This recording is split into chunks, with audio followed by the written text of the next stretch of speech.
अस्सलाम वालेकुम व्यूअर्स, क्या हाल है आपका। मैं हूं सलमा और आप देख रहे हो मेरा YouTube channel cooking with Salma. आज मैं आपको बहुत ही मज़े की क्रीमी फ्रूट चाट की रेसिपी दे रही हूं। बहुत ही कम चीज़ों से बहुत ही जल्दी बन जाएगी। तो चलें अपनी रेसिपी बनाना स्टार्ट करते हैं। इसके लिए हमें चाहिए केला, ये 3 सेब हैं, इनका छिलका उतार के मैंने क्यूब्स में काट लिया। एक अनार को मैंने छील के इसके दानों को मैंने अच्छे तरीके से वॉश करके एक्स्ट्रा पानी निकाल दिया। ये कुछ मैंने अंगूर लिए हैं, उनको मैंने वॉश कर लिया। इसके अलावा हमें चाहिए हाफ़ प्याली टेट्रा पैक क्रीम, ये 3 टीस्पून मायोनीज़ के हैं। इसके अलावा इसमें जाएगा ये 2 चम्मच शुगर है। अगर आपके पास शुगर बारीक ना हो तो आप इसमें शुगर पाउडर ऐड कीजिएगा। इसके अलावा ये जाएगा हाफ़ चम्मच ब्लैक पेपर पाउडर जाएगा। तो चलिए बनाना स्टार्ट करते हैं।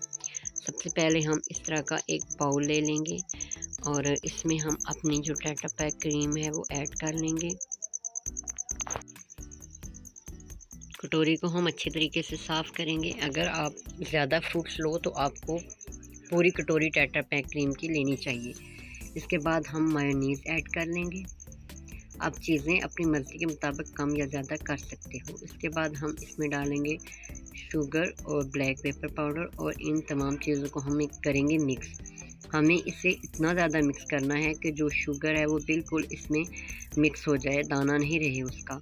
तो 2-3 मिनट लगातार मिक्सर के साथ मिक्स करेंगे तो ये मिक्सर हमारा तैयार हो जाएगा। इसके बाद हम तमाम फ्रूट्स को हम पहले इस तरह एक प्लेट में डालेंगे, उसके बाद हम मिक्सर में डाल देंगे। इस तरह मिक्स होने में फ्रूट्स को आसानी होगी।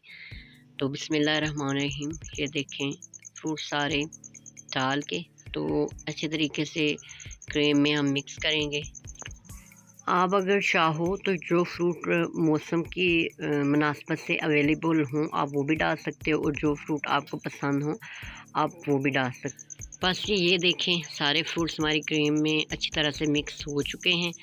तो ये कैसी लगी आपको मेरी वीडियो, प्लीज़ कमेंट्स बॉक्स में मुझे बताइएगा। तो ये हमारी क्रीमी फ्रूट चाट बन कर के तैयार है। अगर कि आपको मेरी वीडियो अच्छी लगी तो प्लीज़ इसे लाइक करें, शेयर करें, सब्सक्राइब करें। अल्लाह हाफ़िज़।